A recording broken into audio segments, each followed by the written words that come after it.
हमारे श्री पंढरपुर में एक भक्त हुए, उनका नाम था दामाजी पंत। क्या नाम था? श्री दामाजी पंत। एक राजा के, एक बादशाह के सूबेदार थे। आज की भाषा में कहें तो एक तहसील के रक्षक थे। एक बादशाह के अंतर में जितने जिले आते हैं, तहसील आती है, उनके एक एक रक्षक बना दिए जाते। तो एक जगह के सूबेदार थे। सोलापुर के पास में एक जगह है, वहां के। एक बार अकाल पड़ा और उस अकाल के कारण लोगों के लिए भोजन की व्यवस्था नहीं थी। धीमे धीमे लोगों की मृत्यु हो रही थी। दामाजी पंत ने जब देखा कि भाई लोगों की मृत्यु हो रही है, बिना अन्न के, बिना सामग्री के भोजन नहीं कर पा रहे। आए दिन दामाजी जैसे ही अपने घर से निकलते थे तो 2-4 शव यात्राएं जा रही होती थीं, और कोई पूछता था भैया इनके प्राण कैसे चले गए? बोले भुखमरी के कारण प्राण चले गए।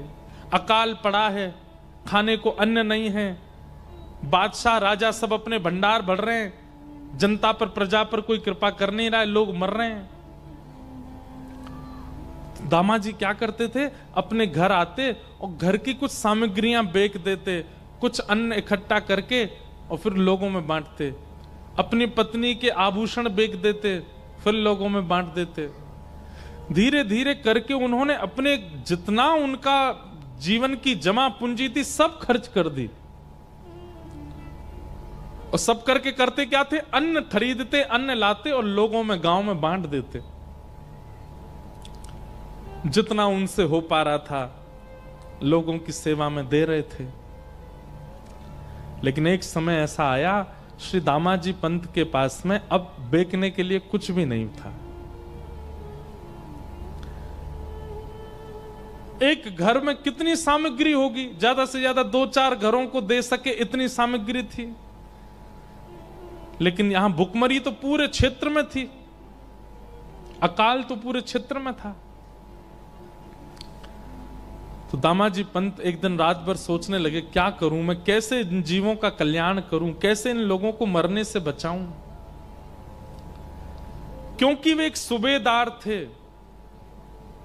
एक तहसील पूरी, एक जिला पूरा उनके अंदर में ही आता था।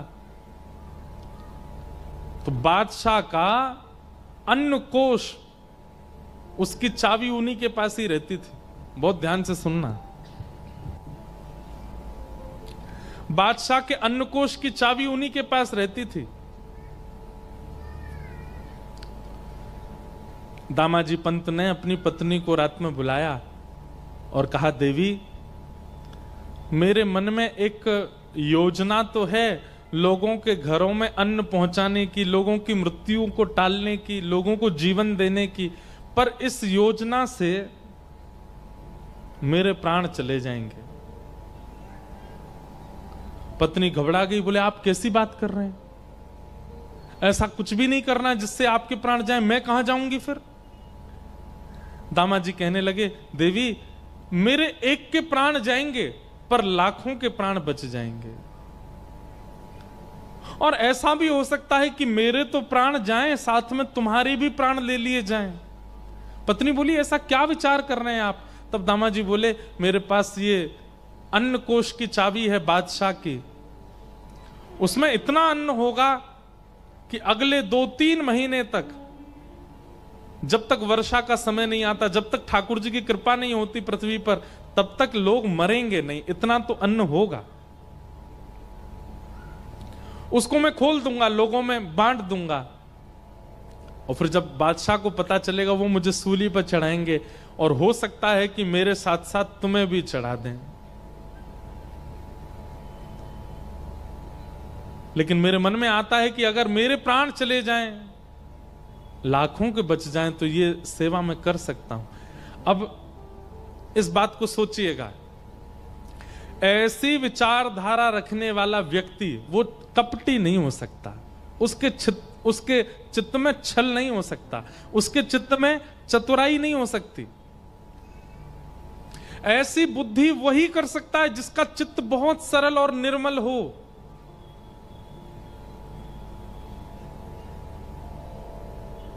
हम लोग ऐसी विचारधारा वाले नहीं हैं। हम लोगों की विचारधारा विचित्र है। संकट आने पर हम अपनी रक्षा प्रधान मानते हैं, इसलिए हम लोग अब सहज नहीं बचे। हम जो इस काल के लोग हैं, हम में से सहजता, सरलता, निर्मलता निकल चुकी है, इसलिए हमको ज्ञान वैराग्य का आश्रय लेना पड़ेगा अपने कल्याण के लिए। प्राचीन भारत के लोग सरल थे, सहज थे, चतुर नहीं थे, इसलिए भक्ति मात्र उनका कल्याण कर देती थी। दामाजी पंत ने अपनी पत्नी से कहा, मैं अन्न कोष खोल करके लोगों में बंटवा दूं, मेरे प्राण तो जाएंगे पर इतने लोग बच जाएंगे।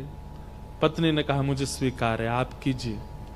और श्री दामाजी पंत ने अन्न कोष का भंडार खोल दिया और राजा बादशाह को पता ना चले, रात रात में पूरे पूरे लोगों से लुटवाया खूब अन्न। इतना अन्न था उस अन्न कोष में कि 1 महीना तक लूटते रहे, फिर भी कम पड़ गया, फिर भी खत्म नहीं हुआ। लोगों के घरों में अन्न चला गया, लोग रोटी सब्जी बना के पाने लगे, भुखमरी बंद होने लगी, लोगों के प्राण जाने बंद हो गए। लेकिन ये खबर जैसी बादशाह को पता चली कि उनसे बिना पूछे दामा पंत ने अन्न कोष खोल दिया।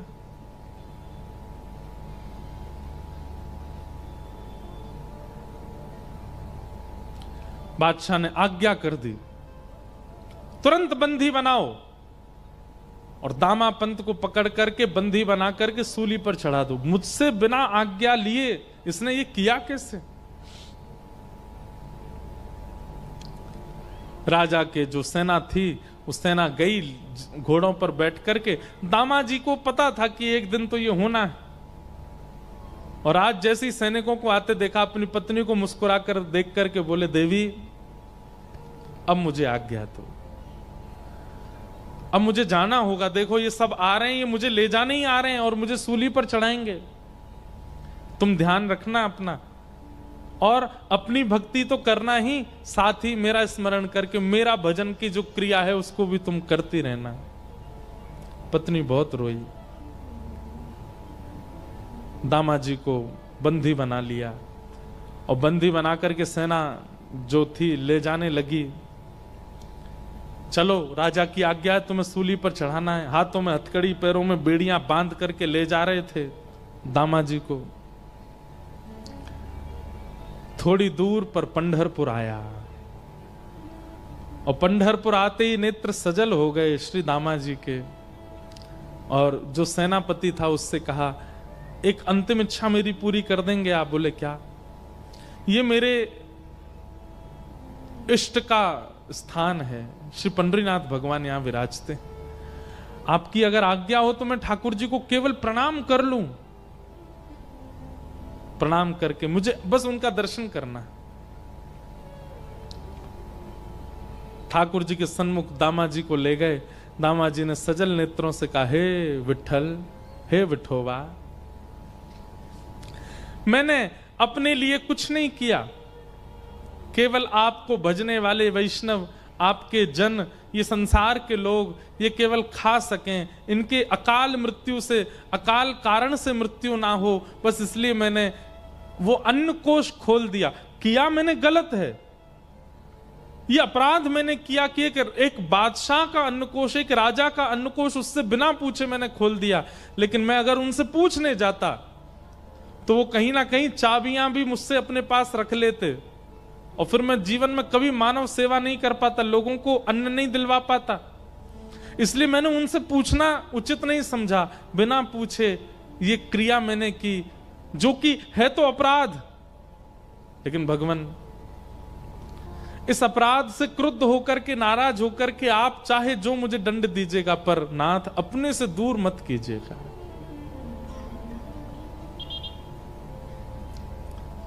पंडरीनाथ भगवान से प्रार्थना कर रहे हैं, नेत्र सजल हैं। प्रबल प्रेम के पाले पड़कर हरि को नियम बदलते देखा, अपना मान टले टल जाए, पर भक्त का मान न टलते देखा। मेरा भक्त रो रहा है, मेरा प्रिय रो रहा है सामने बैठकर के ठाकुर जी कैसे सहन कर पाते। इतने में ही श्री पंडरीनाथ भगवान एक नन्हे से कुमार बालक का रूप धारण किया। सुंदर कटाक्ष नेत्र हैं, सुंदर नासिका है, सुंदर अधर, सुंदर कान, सुंदर हाथ, सुंदर पैर, सुंदर छोटी सी पोशाक पहनी, सिर पर पाग बांधी और महाराज तैयार होकर के बिल्कुल नटखट से एक नन्हे से कुमार बालक, मतलब लगभग आयु होगी 10-12 वर्ष की, और चाल ऐसी ढाल ऐसी कि जो देखता है वही न्यौछावर हो जा रहा है। एक बालक का रूप धारण करके बादशाह की सभा में पहुंच गए ठाकुर जी। द्वारपालों ने रोका, कौन हो? केवल तिरछी नजर से उनको देख लिया। नजर से देख करके जो रोकने वाले थे द्वारपाल, वो तो भूल गए इनको पूछना है, करना है, कुछ कहना है। ठाकुर जी बोले, अब बताऊं मैं कौन हूं? द्वारपाल बोले, नहीं नहीं, तुम जो भी हो बस हमारे नेत्रों के आगे ही रहना, दिखते रहो, बहुत अच्छे हो, जाओ भीतर जाओ। ठाकुर जी का सबसे बड़ा बाण यदि कोई है तो वो है उनका रूप, इतना सुंदर बना लेते हैं। कभी कभी मेरे मन में आता है कि राधा रमण, राधा वल्लभ बिहारी जी, पंडरीनाथ इतने सुंदर हैं कि महाराज ये स्थिर रहते हैं तो लाखों लोग इन पर दीवाने होते हैं। कहीं ठाकुर जी सचल प्रकट हो गए तो हम लोगों की स्थिति क्या होगी? पता है क्या होगी स्थिति? प्राण वार देंगे हम तो। कृष्णदास किए प्राण न्योछावर। ठाकुर जी पे अभी तो आप 500 की नोट चढ़ाते हो, अभी तो आप हीरा चढ़ाते हो, अभी तो आप सोना चांदी चढ़ाते हो। कहीं ठाकुर जी सचल प्रकट हो गए तो फिर प्राण ही चढ़ा दोगे। बोले, नाथ ऐसे ही देखत रहूं तो मैं जन्म सफल कर मानूं। इतना सुंदर वेश धारण करके ठाकुर जी जैसे ही पहुंचे राजा की सभा में, बादशाह की सभा में, बादशाह ने पहले तो चाल देखी, चाल देख करके आनंदित हो गया। जबकि स्वभाव ऐसा है कि पहले कितनी दोहरियां हैं, सब पर रोक दिया जाता है लोगों को, लेकिन चाल ढाल रूप इतना सुंदर कि सब रोकना भूल गए उनको।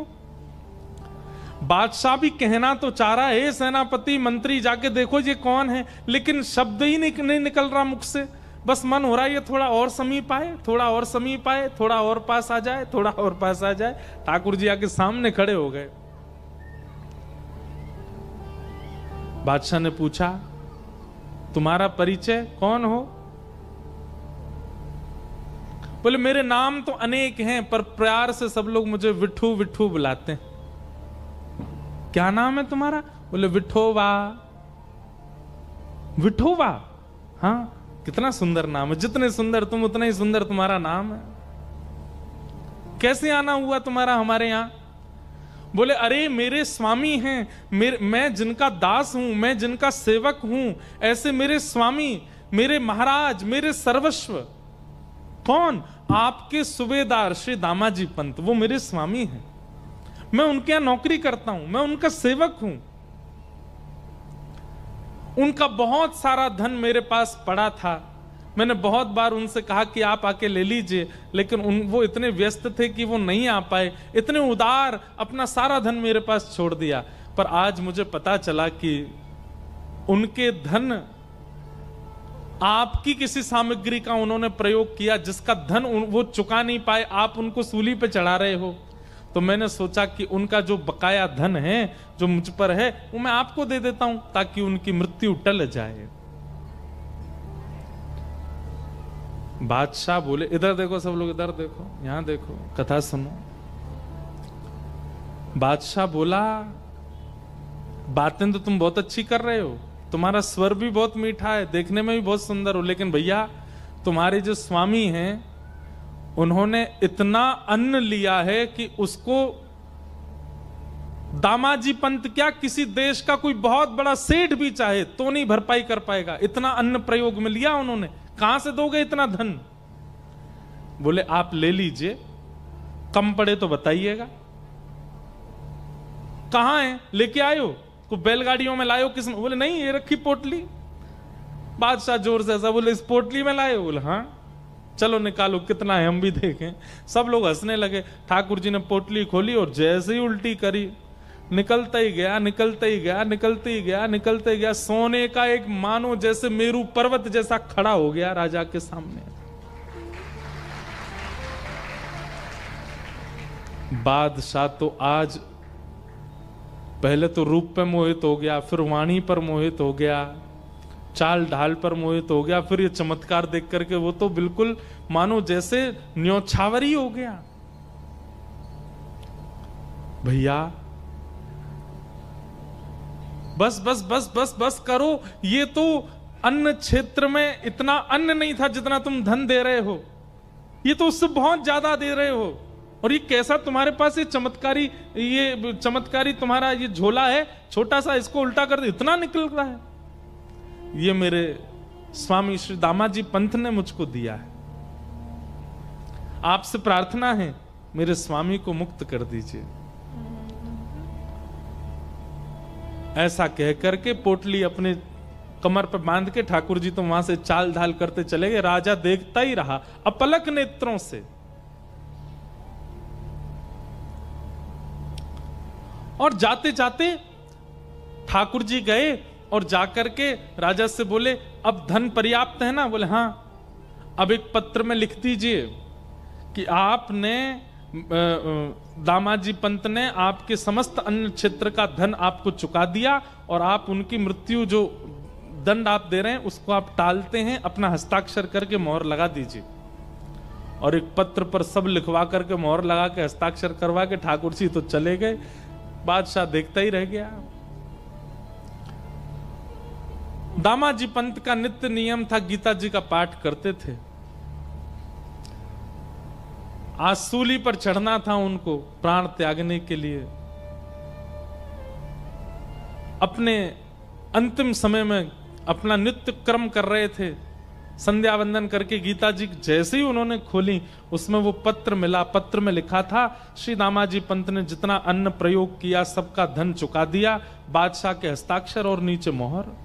गीता जी में वो मिल गया। दामाजी पंत देख करके आश्चर्यचकित हो गए। और यहां सब लोग उनको उठाने के लिए, अब ये पत्र किसको दिखाएं, कौन मानेगा? पत्र तो देख लिया। इतने में कुछ लोग आए और राजा ने उनको भेजा था सेना को, और सेना से जाकर के कहा, भैया दामाजी पंत की जो मृत्यु के लिए सूली बनाई है ये स्थगित करो। क्यों? बोले इन्होंने सारा धन चुका दिया है और इनका सेवक गया था वहां राजा के यहाँ, बादशाह के यहाँ जाकर के उसने धन चुका दिया है, इनकी अब मृत्यु टल गई है। दामाजी पंत समझ गए, बोले कि ये कोई और नहीं कर सकता। इतना धन कौन देगा अन्न के लिए आज के युग में? कोई और देश का बादशाह भी चाहे तो इतना धन नहीं दे सकता। ये तो मेरे श्री पंडरीनाथ की कृपा है। मृत्यु टल गई। आप दौड़े पंडरीनाथ भगवान का दर्शन करने के लिए। यहां पीछे बादशाह, वो जब से ठाकुर जी दिखे उसको बावड़ा हो गया था, उसको कुछ सुहा ही नहीं रहा था। वो बोला वो तो मिल नहीं रहा जो आया था, कम से कम दामाजी के पास ले जाओ, वो अपने सेवक से मुझे मिलवा दें। बादशाह को लेकर के दामाजी पंत के पास गए। दामाजी पंत बैठे थे पंडरीनाथ भगवान के मंदिर के बाहर, और बादशाह ने जाकर के उनको पहले प्रणाम किया। दामाजी पंत बोले, अरे बादशाह आप इस प्रकार प्रणाम मत कीजिए, आप इसके हम इसके अधिकारी। बोले नहीं नहीं भैया, आप इसके अधिकारी हो, सब बातें बाद में होंगी, जो कहना सुनना सब बाद में होगा। तुम्हारा एक सेवक आया था जो सारा धन दे करके गया, उसका नाम विठोबा था। वो सेवक तुम्हारा कहाँ है? हम तुमसे जीवन में कभी कुछ नहीं मांगेंगे, और भैया तुमको सूबेदार नहीं, हम तुमको अपना मंत्री बना देंगे, बस अपना वो सेवक हमको दे दो। दामाजी पंत बोले, मेरा कोई सेवक नहीं है स्वामी, मैं सबका सेवक हूं, मेरा सेवक कौन है? अरे बोले, वो सांवला सा था, उसकी चाल बड़ी मधुर थी, बोलता था तो ऐसा लगता था मानो मिश्री निकल रही है। बोलता वो था, मुंह में पानी हमारे आता था। ऐसा पहली बार देखा कि किसी की वाणी सुन के मुंह में पानी आता हो, किसी का दर्शन करके रोम रोम पुलकित होता हो, किसी को देख करके आंखें झपकना भूल जाती हूं। मुझे रात भर नींद नहीं आती है, मुझे वही दिखता है। मैं तुमसे हाथ जोड़ के प्रार्थना करता हूं, हम धन कोष तुमको दे देंगे, अन्न कोष तुमको दे देंगे, अपना वो सेवक हमको दे दो।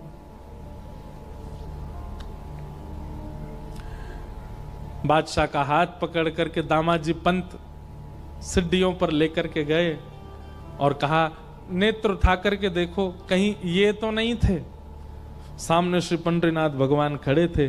जैसे ही बादशाह ने दृष्टि उठा करके देखा तो बाकी सबको तो वो पंडरीनाथ जी के रूप में दिख रहे थे, पर बादशाह के आगे वो साक्षात जो विठोबा आया था वैसे ही प्रकट हो गए, और प्रकट होकर के वैसे ही नैन मटकाने लगे, वैसे ही मुस्काने लगे, वैसे ही अपने अंगों को हिलाने लगे। बादशाह देख करके उनका मुरीद हो गया, हृदय से लगा लिया। दामाजी पंत ने बोले, भाग्यशाली हो भैया तुमने कोई जप नहीं किया, तप नहीं किया, कोई पुण्य नहीं किया, तुमने साक्षात हमारे परमात्मा का दर्शन कर लिया। तुम्हारे यहां जो विठोबा आए थे यही है, यही पंडरीनाथ ही आए थे। दामाजी पंत ने तो सब छोड़ करके पंढरपुर वास कर लिया। उस बादशाह ने भी नियम बना लिया, हर महीने की एकादशी पर पंढरपुर जाना और श्री पंडरीनाथ जी का दर्शन करना, विठोबा विठोबा कहकर के रोना और नित्य प्रार्थना करना, एक बार वैसी चाल, वैसी ढाल, वैसा रूप दिखा दीजिए ठाकुर जी। सरलता, सहजता, निर्मलता, ये चित्त में जितनी ज्यादा व्याप्त करेंगे, भक्ति उतना जल्दी कल्याण करेगी। जितने ज्यादा आप चतुर बनते जाएंगे, जितने ज्यादा छल कपट ईर्ष्या चित्त में प्रकट होगी, उतना आपको ज्ञान और वैराग्य की आवश्यकता पड़ेगी अपने कल्याण के लिए। नहीं तो भक्ति केवल पर्याप्त है।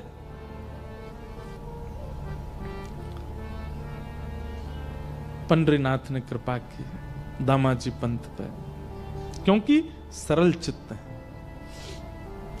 भक्ति महारानी ने कहा, ये दो मेरे पुत्र हैं और लोगों में भक्ति तो है, ज्ञान वैराग्य नहीं, इसलिए कल्याण नहीं हो रहा है। ये दोनों वृद्ध हैं। तब नारद जी महाराज भ्रमण करते हुए बद्रीनाथ गए और बद्रीनाथ जाकर के उन्होंने संत कुमारों से कहा कि ज्ञान वैराग्य की वृद्धता दूर करने का कोई साधन बताइए। तब सनत कुमारों ने कहा, सत्कर्म सूचको नूनम ज्ञान यज्ञ स्मृतो बुधई श्रीमद् भागवतालाप सतु गीत सुखादि। श्रीमद् भागवत की कथा कराओ, उसी से कल्याण होगा। भागवत की कथा हुई और उस कथा में जैसे ही भक्ति महारानी अपने पुत्रों के साथ आई, ज्ञान और वैराग्य की वृद्धता दूर हो गई। दोनों ज्ञान और वैराग्य युवा हो गए। भक्ति महारानी नृत्य करने लगी, बोलो भागवत महापुराण की जय। तो भागवत जी से क्या होता है?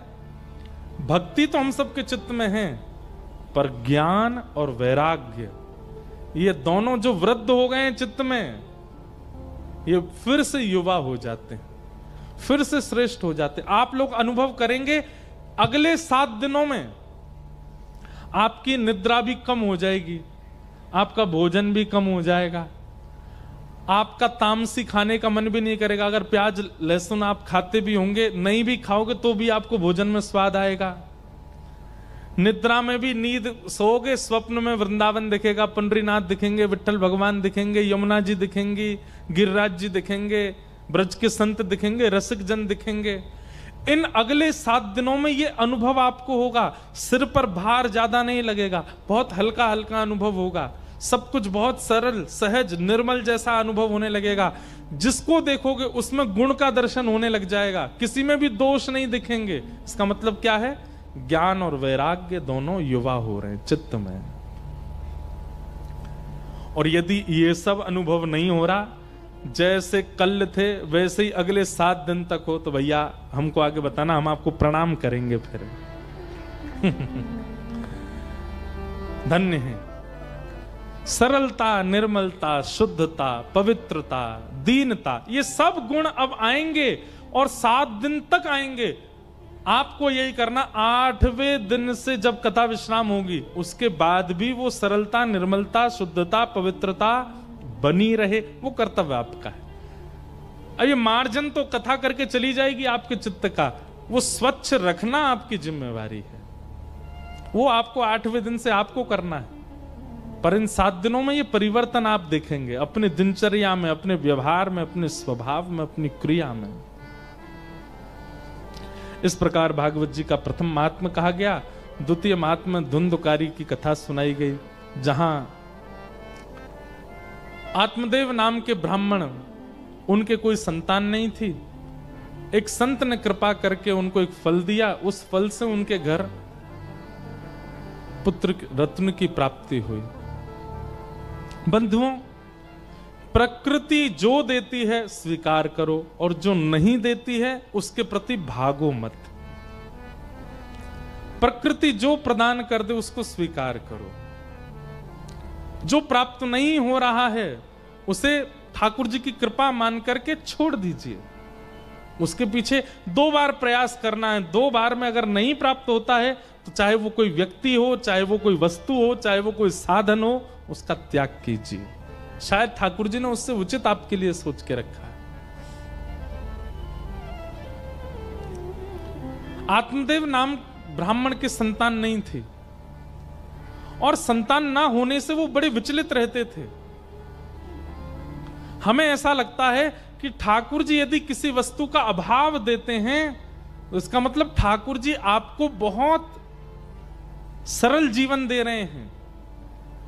जितना ज्यादा सामान उतना सफर मुश्किल, और जितना कम सामान उतना सफर आसान। संबंधी हैं, रिश्तेदार हैं, नातेदार हैं, बहुत लोग जीवन में हैं, तो कहीं ना कहीं उतनी ज्यादा टेंशन भी चित्त में होती है। वाह, जय। परमानंद की बात है, हमारे महाराष्ट्र में उल्लासनगर, और उल्लासनगर में हमारे सिंधी समाज का एक परम सुंदर स्थान है वसन शाह दरबार। वहां के हमारे पूज्य महाराज जी आए हैं, कालीराम साईं जी। एक बार करतल ध्वनि से आपका स्वागत।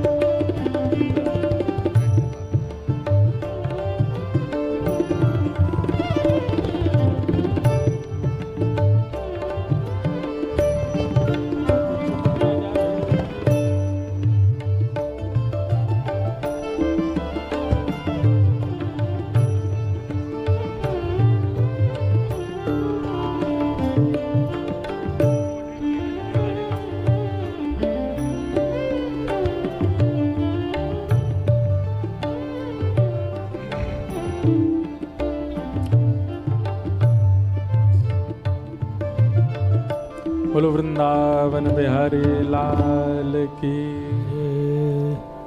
हमारे वसन शाह दरबार जो कि अद्भुत स्थान है उल्लासनगर में, हमारे सिंधी भाई सिंधी बहन लोग वहाँ जाते हैं, और आपने इतना सुंदर वहाँ व्यवस्थित किया है कि हर वर्ष वहाँ भागवत की कथा होती है।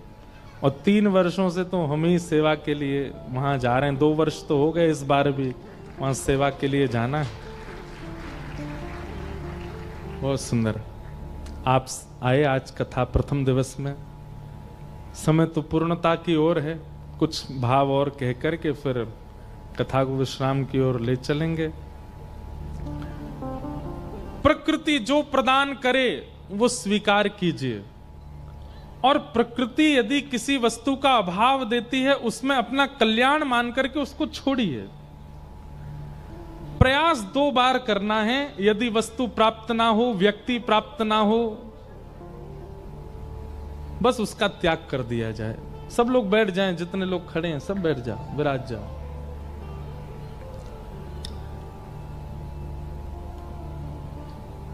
जो मिला है वह हमेशा पास रह सकता नहीं, कब बिछुड़ जाए ये कोई राज कह सकता नहीं।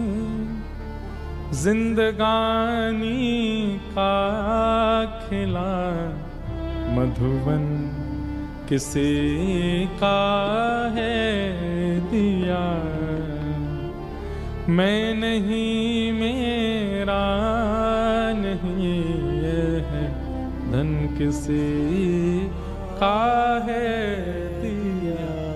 एक बात लिखिएगा अपने पास, जीवन में जो कुछ भी आपको प्राप्त हो रहा है, सब लोग इधर देखिए, ध्यान से सुनिए, कुछ अंतिम क्षण और हैं कथा के, फिर विश्राम देंगे। जीवन में जो कुछ भी आपको प्राप्त हो रहा है, चाहे वो धन हो, चाहे वो नाम हो, चाहे वो ऐश्वर्य हो, चाहे वो व्यक्ति हो, चाहे वो संबंधी हो, चाहे वो मित्र हो, जो कुछ भी आपको प्राप्त हुआ है बिछुड़ने के लिए ही प्राप्त हुआ है। एक दिन आपसे छूटेगा, कोई भी नहीं रहेगा आपके पास। यदि बहुत धन मिला है, एक दिन धन जाएगा। बहुत यश मिला है, एक दिन यश जाएगा। बहुत ऐश्वर्य मिला है, एक दिन ऐश्वर्य जाएगा। कोई व्यक्ति मिला है, एक दिन वो व्यक्ति जाएगा। कोई रह नहीं सकता।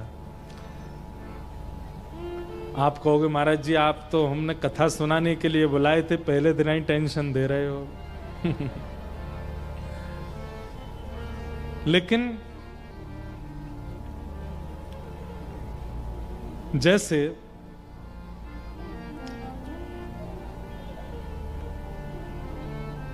एक फेविकॉल होता है ना, फेविकॉल होता है, फेविक्विक होती है, ऐसे मैं किसी का प्रचार नहीं कर रहा हूं, एक बात बता रहे हैं।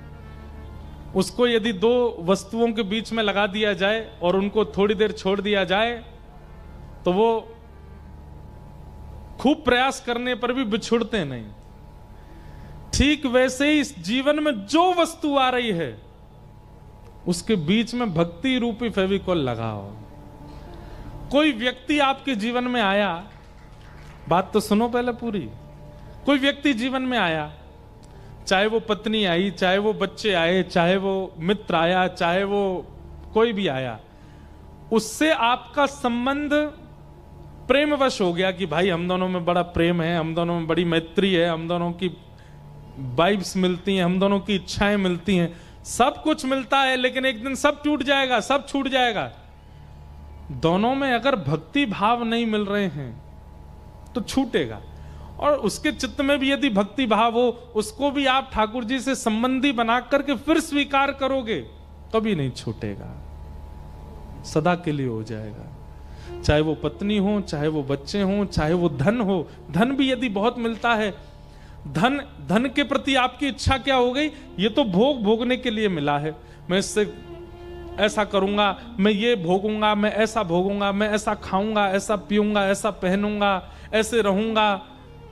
ऐशो आराम प्रधानता है धन को देख करके, तो वो धन छूटेगा। लेकिन धन देखते ही मन में क्या भाव आता है? इससे तो हम ठाकुर जी का फूल बंगला बनवाएंगे, इससे तो हम ठाकुर जी का उत्सव करेंगे, इससे तो हम वृंदावन जाएंगे, बद्रीनाथ जाएंगे, नाथ द्वार जाएंगे, इससे तो हम अपने गुरु जी के यहाँ जाके भंडारा करेंगे, लंगर करेंगे, जन सेवा करेंगे, इससे तो हम असहाय कन्याओं के ब्याह कराएंगे, असहाय बालकों को पढ़ाएंगे। उसके प्रति यदि आपकी भोग दृष्टि ना करके सेवा दृष्टि है, वो धन नहीं जाएगा। पत्नी के प्रति भोग दृष्टि ना हो करके वैष्णव दृष्टि है कि अभी तक अकेला भजन करता था, अब दोनों मिलकर के भजन करेंगे। बच्चों के प्रति ये दृष्टि नहीं है कि हमारा वंश आगे बढ़ाएंगे, कालांतर में ये भी धन कमा करके हमारे वंश को और आगे नाम रोशन करेंगे आदि आदि। उसके प्रति भी ये भाव है कि अभी तक 2 भजन करते थे, अब 3 करेंगे, अब 4 करेंगे, अब 5 करेंगे। उनके प्रति भी ये भाव रहे। हमारी वैष्णवों की गिनती बढ़ रही है परिवार में। आप दुनिया के किसी भी संबंध को, किसी भी वस्तु को, किसी भी व्यंजन को ठाकुर जी से जोड़ करके स्वीकार करते हैं तो ठाकुर जी से जुड़ते ही वो प्रसाद हो जाता है, और प्रसाद कल्याणकारी होता है। प्रसाद लेकर के कभी किसी की अधोगति नहीं होती, सदगति होती है। केवल हम मिठाइयों को ही प्रसाद क्यों मानते हैं? अपने आसपास दिखने वाली हर वस्तु को प्रसाद बना दीजिए, ठाकुर जी के संबंध में ले जाओ। और आप कहोगे महाराज जी अगर वो ठाकुर जी को समर्पित ना हो रही हो तो? त्यागात शांति अनंतरम। प्याज क्यों नहीं खाई जाती, लहसुन क्यों नहीं खाई जाती? हमारे वैष्णव परंपरा में इनका निषेध क्यों है? क्योंकि ठाकुर जी के भोग नहीं लगते। कोई पाप नहीं है उसको खाना, आपको नरक जाना पड़ेगा ऐसा नहीं है। लेकिन हमारे यहां कहते हैं भाई जो ठाकुर जी भोग लगा में वो हम पाएंगे, और जो ठाकुर जी नहीं पा रहे वो हम कैसे पा सकते हैं? वो इसलिए उसका त्याग है। और कहीं ना कहीं भजन में अगर 1 घंटा मन लगता है और आपके भोजन में यदि कहीं ये पदार्थ हैं तो 1 घंटा की जगह 40 मिनट लगेगा, 30 मिनट लगेगा, 1 घंटा नहीं लगेगा। थोड़ी भाव में कटौती हो सकती है, इसलिए तामसी वस्तुओं को अस्वीकार किया गया। ऐसे ही अगर संबंधी भगवत अर्पित नहीं है और आपके संबंधी हैं तो आपके भजन में, आपकी कथा में, आपके भावना में, आपकी श्रद्धा में, आपके साधन में वो विक्षेप डालेंगे। धन यदि भगवत संबंधी नहीं है तो वो धन भी विक्षेप डालेगा। ऐश्वर्य यदि भगवत संबंधी नहीं, वो ऐश्वर्य विक्षेप डालेगा। संसार की हर वस्तु स्वीकार कीजिए, लेकिन ठाकुर जी के थ्रू स्वीकार कीजिए, सीधे अपने से मत जोड़िए। ठाकुर जी से संबंध बना करके उसको लीजिए, उसको प्रसाद बना करके ग्रहण कीजिए, आपका कल्याण करेगी। आत्मदेव ब्राह्मण के कोई संतान नहीं थी, आत्महत्या करने जा रहे थे, तभी एक संत ने फल दिया, कहा पत्नी को खिलाना। पत्नी को तो खिलाया नहीं, बांझ गैया को खिला दिया। गैया के गर्भ से बालक ने जन्म लिया, उसका नाम हुआ गोकर्ण। और पत्नी ने सहेली के बालक को अपना लिया, उसका नाम रखा धुंधुकारी। दोनों बालक बड़े होकर के यथा योग्य हुए। धुंधुकारी दुष्ट हुआ, गोकर्ण पंडित ज्ञानी हुआ। धुंधुकारी की दुष्टता इतनी बढ़ गई कि माता पिता ने घर त्याग कर दिया। मां ने तो प्राण त्याग दिए, पिताजी घर छोड़ के चले गए। जिसके कारण माता पिता को घर त्यागना पड़ जाए, हमारी बात बहुत ध्यान से सुनिएगा, खास करके युवा, जिसके कारण कई बार ऐसा होता है बड़ी बड़ी सिटीज में बच्चे ब्याह के बाद अलग रहने लगते हैं, माता पिता अलग रहते हैं। जो बालक अपनी माता पिता की छत्र छाया में नहीं रहते, उनके जीवित अवस्था में कहीं ना कहीं इसी दोष के कारण उनको प्रेत बनना पड़ता है, फिर मृत्यु के बाद भूत बन जाते हैं वो। क्योंकि मातृ पितृ प्रेम स्नेह जो मिलना चाहिए था वो उन्हें मिला नहीं, जो आज्ञा। अच्छा, इसमें भी एक और बात है, कई जगह ऐसे हैं कि माता पिता स्वभाव से, विचारों से, व्यवहारों से अच्छे नहीं है। जैसे कई जगह पिताजी जो हैं वो खाते पीते हैं, कुछ गलत कार्य करते हैं, बेटे का उनके प्रति सहज स्वभाव बनना बहुत मुश्किल हो पाता है। ऐसे में संग रह पाना, निर्वहन कर पाना मुश्किल होता है। पर फिर भी हृदय से स्वीकार्यता हो। जय हो। हृदय से तो मन में भाव हो। भले जैसे प्रहलाद जी के पिताजी कौन है? हिरण्यकश्यप, भगवान के परम शत्रु। लेकिन प्रहलाद जी फिर भी अपने पिताजी को रोज दंडवत प्रणाम करते थे। हैं तो मेरे जन्मदाता, इन्हीं की कृपा से मेरा जन्म हुआ है। इसी भाव से ही नित्य कृतज्ञता ज्ञापन करते थे। माता पिता को कभी मत छोड़िए। अगर वो योग्य नहीं भी हैं तो भी हृदय से उनको प्रणाम कीजिए, उनकी वजह से आप हो।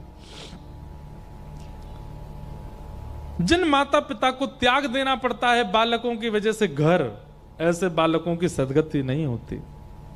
और उसका प्रमाण है धुंधुकारी प्रेत बना, ऐसा प्रेत बना कि गया जी में श्राद्ध करने से भी मुक्त नहीं हुआ।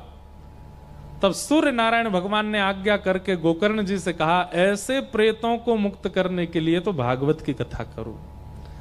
जो अत्यंत भूत प्रेत योनि में जा चुके हैं, जिनकी सदगति श्राद्धों से नहीं हो रही है, उनकी सदगति कथा से हो जाएगी।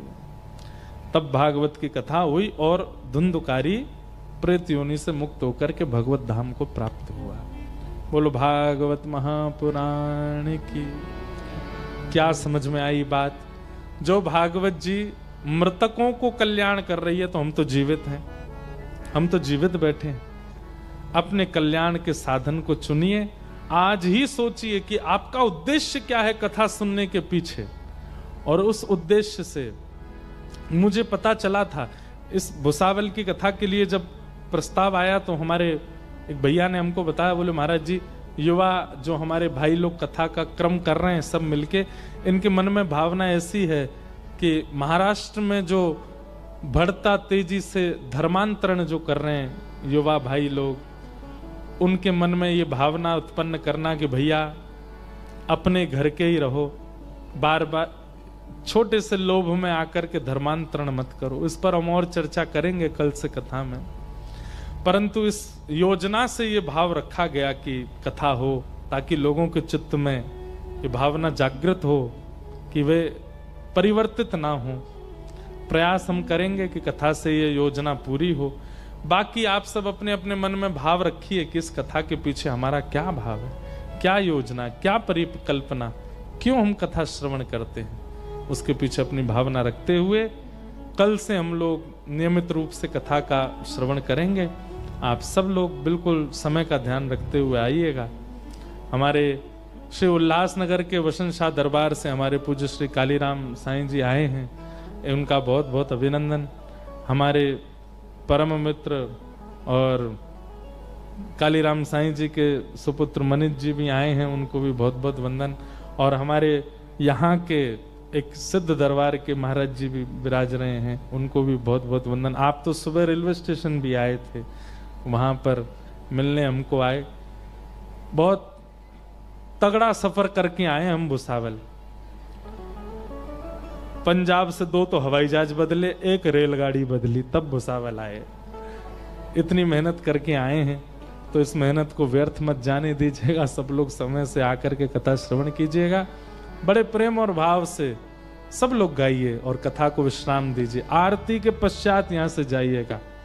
हे भजो मुकुंद माधव मुरारी, भजो मुकुंद माधव मुरारी, हे भजो मुकुंद माधव मुरारी, हे भजो मुकुंद माधव मुरारी।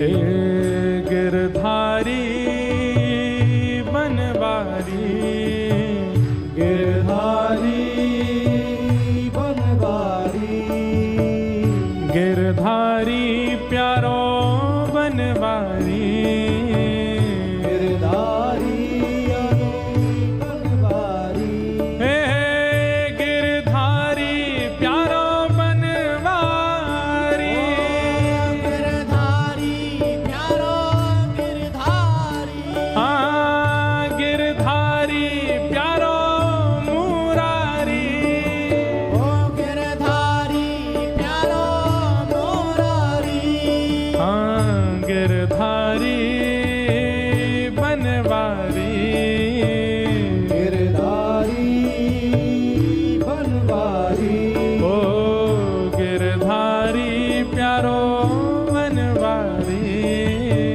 गिरधारी प्यारो गिरधारी। हे भजो, हाँ भजो, ओ भजो मुकुंद माधव मुरारी, ओ भजो मुकुंद माधव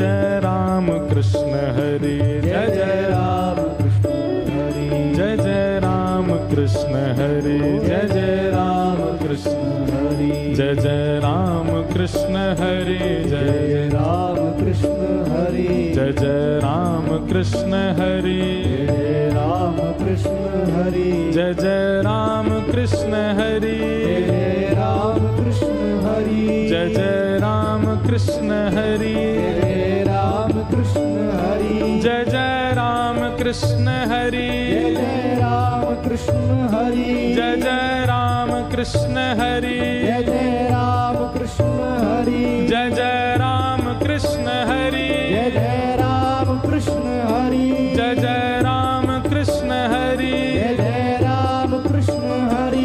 जय राम कृष्ण हरि, जय जय राम कृष्ण हरि, जय जय राम कृष्ण हरि, जय जय राम कृष्ण हरि, जय जय राम कृष्ण हरि, जय जय राम कृष्ण हरि, जय जय राम कृष्ण हरि, जय जय राम कृष्ण हरि, जय जय राम कृष्ण हरि, जय जय राम कृष्ण हरि, जय जय राम कृष्ण हरि, जय जय राम कृष्ण हरि,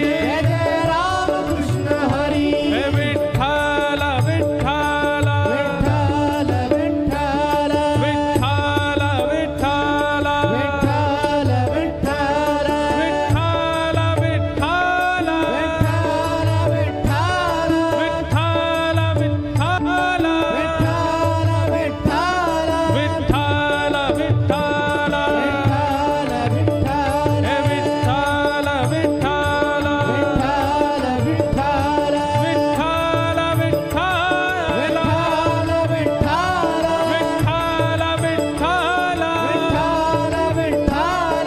विठ्ठल विठ्ठल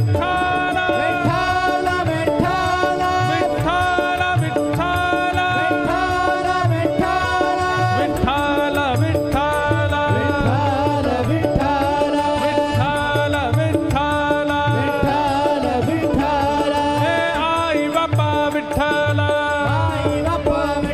विठ्ठल विठ्ठल विठ्ठल विठ्ठल विठ्ठल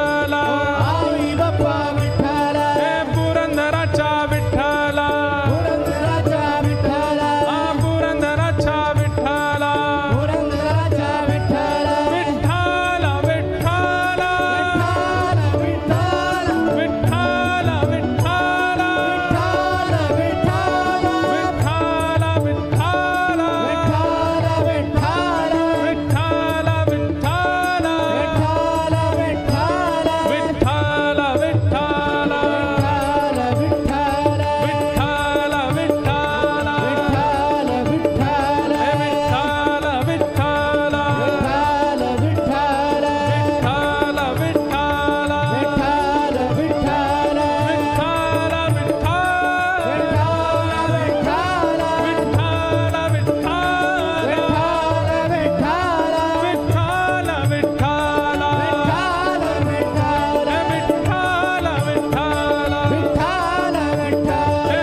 अब विट्ठल विट्ठल तो पूरी कथा में ही गाएं आज। अब किशोरी जी को गान आप लोग करो, हम विट्ठल गावे, आप राधे राधे गाओ। बरसाने वारी राधे राधे वृषभानु दुलारी, राधे राधे कीरत सुत प्यारी, राधे राधे जय राधे राधे, राधे राधे सब प्रेम से गाओ, राधे राधे सब भाव से गाओ, राधे राधे हरिदास दुलारी, राधे राधे जय श्यामा प्यारी।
नेक जय ढीली पड़ रही है आपकी, जोर से बोलो। बोलो वृंदावन बिहारी लाल की, श्री राधा रमण लाल की, श्री राधा वल्लभ लाल की, पूछरी के लौठा की हुप हुप प्यारे। क्या बात है बंसी वारे, शाबाश है। आप सबको जय श्री कृष्ण, जय श्री कृष्ण, जय सिया राम, जय श्री राम, जय श्रीमन नारायण, जय श्रीमन नारायण, हर हर महादेव, हर हर महादेव। आप सब लोगों को बारंबार प्रणाम करते हैं।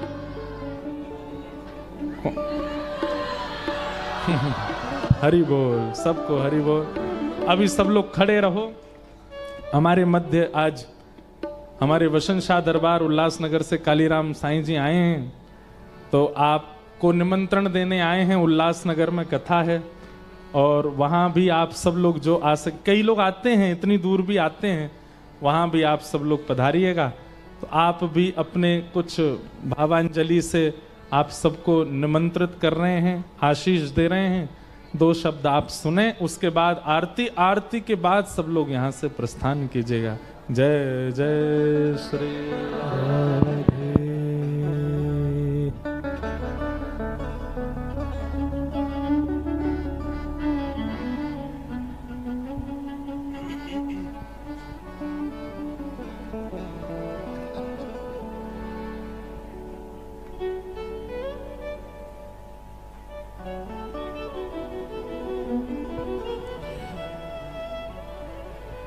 बोलिए श्री राधा कृष्ण भगवान की, श्री बांके बिहारी लाल की, शहंशाह सदगुरु बाबा पारूशा।